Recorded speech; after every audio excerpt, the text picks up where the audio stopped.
My name is Lachlan Gazelli and you're listening to Leave It to the Experts.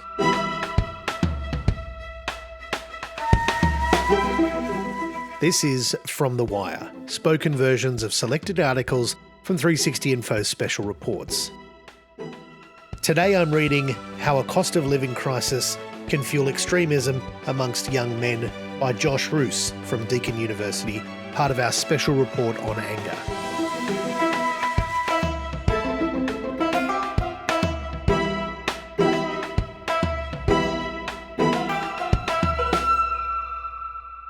On March 15, the world marks the anniversary of Australian man Brenton Tarrant killing 51 people at two mosques in Christchurch, New Zealand. Tarrant, who will spend the rest of his life behind bars, was told by the court during his sentencing that he had no apparent mental disorders or psychiatric conditions and that there was insufficient information to make a formal diagnosis of any personality disorder. Instead, the court said he was described as having held unusually racist beliefs since his late teens that have developed and intensified through adult life. Tarrant was primarily radicalised in online chat forums and his ideology fuelled by his supposed experiences of travelling in Europe. He described in his manifesto as having emotions swinging between fuming rage and suffocating despair at the indignity of the invasion of France, which he claimed was through migration. Tarrant's warped view of a society that he will no longer participate in is illustrative of many extremist views held by young men across Australia and the globe. These lonely, disconnected men with a chance to exert horrific violence on communities they see as enemies have been one of the stories of this generation. From the more than 200 Australians who joined ISIS in Syria and Iraq, to the rise of neo-Nazi groups taking to the streets of Melbourne and Sydney, the world is facing a collective anger problem and has been for at least a decade. The hope and optimism of the Obama presidency was quickly replaced by a divisive, polarising Trump presidency that captured the anger and resentment of those who felt left behind. This has been the case globally as populists and demagogues have seized and sought to maintain their power. Australia has not been immune to this, and numerous parties and actors seek to exploit societal fault lines for political gain.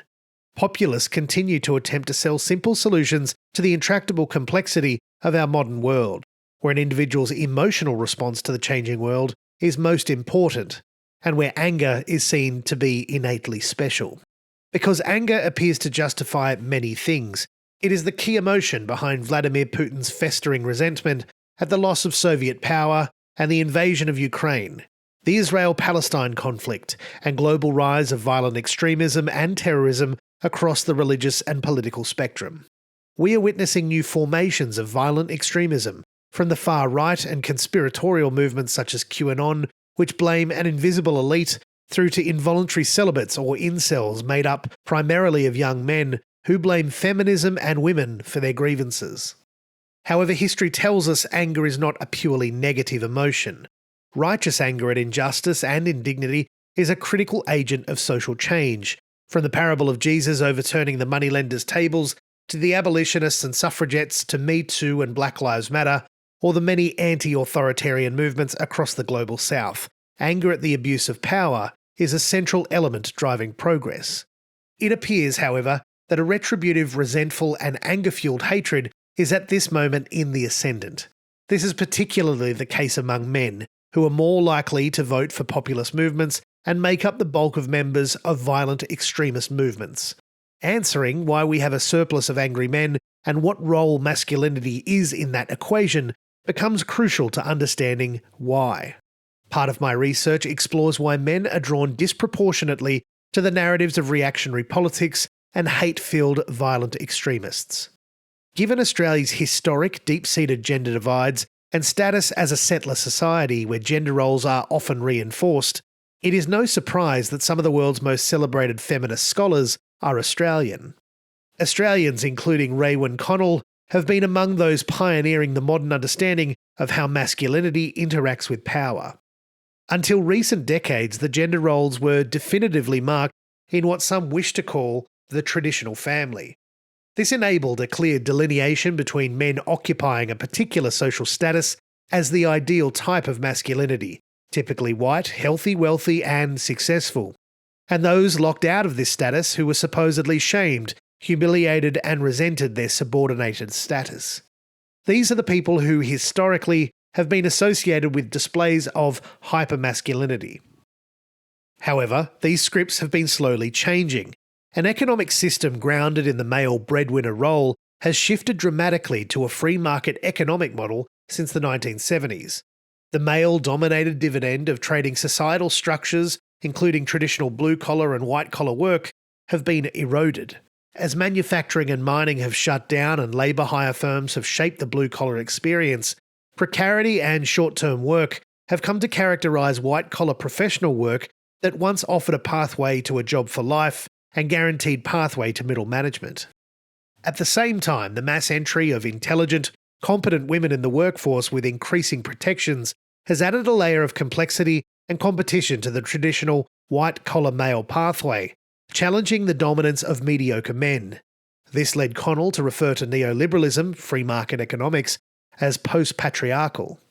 These changes have led to resentment, anxiety, and anger, not to mention nostalgia for an imagined lost past, among a sizable minority of men.